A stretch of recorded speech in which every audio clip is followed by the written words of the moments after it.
আমার বাপ যার কাছ থেকে টাকা ধার নিছে বা যাই যাই টাকা পায় সবগুলি আমার কাছে জানাবেন, আমি সবগুলি ঋণ শোধ করে দেবো। এই কথা শোনার সাথে সাথে আমার বোন হাত ঝাঁকিতে হলো, ভাই তুই শোধ করবো কেঙ্গা করে? তুই তো আজ 5 বছর ধরে চাকরি নাই, বেকার থাকে, এতগুলো টাকা তুই কেঙ্গা করে শোধ করবো? গুলোকে আমি আস্তে আস্তে অভয় দিয়ে কোনো চিন্তা করিস না বোন, বাপের সব ঋণ আমি শোধ করে দেবো, 1 টাকাও ব্যাংকে থামো না। পরের দিন সকালে ঘুমোর থেকে উঠতে না উঠতেই দরজা খুলে দেখি বারান্দার 4-5 জন লোক বসে আছে, পাওনাদার। দেখে আমার গাও ঘামে উঠলো।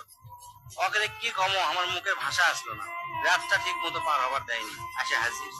সামনে যাতে একজন খাড়া হলো, খাড়া হয়ে আমার করছে, আমি অমুক ব্যাংক থেকে আসছি, আপনার বাপ তার বেটা বেটির নামে 20 লাখ টাকা ব্যাংকত ছুঁয়ে গেছে, তাড়াতাড়ি ব্যাংকত আসেন। বাদ বাকি 4-5 জন যারা আছে তারা সব কি করছে, আমাকে সমিতিতে আপনার বাপ 20 টাকা করে জমা করে, আরেকজন করছে 50 টাকা করে জমা করে, আরেকজন করছে 100 টাকা করে জমা